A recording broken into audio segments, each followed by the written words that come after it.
I asked people to recommend me books they didn't like, and now I'm reading them.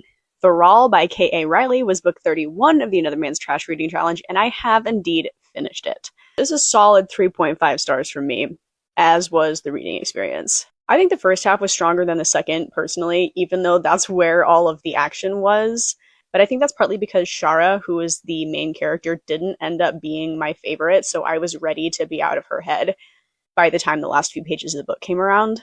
And Maud, who is a secondary character in the book, felt to me like a just very convenient plot device at times. More than once, Maud was able to offer a solution to what would have been an impossible problem. That was a little bit dissatisfying. It would have been fun to see Shara really fake or stumble her way through some of those situations.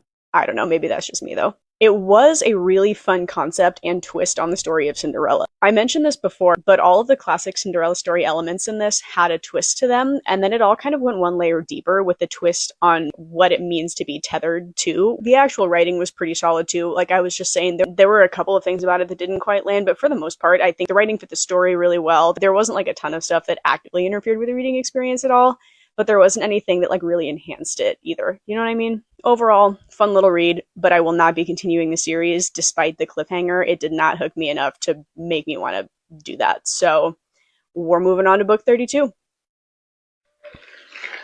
Oh, okay. Heartless Hunter. Yeah, the Crimson Moth. Okay, I thought that's what that was. So Heartless Hunter is going to be book 32 of this challenge. It was recommended 5 times between the wheel and all the lists, and it is on Kindle Unlimited, so I love that for me. That's how I'm going to be reading it. Based on what you know about me and how I read, do you think I'm going to think that Heartless Hunter is trash or treasure?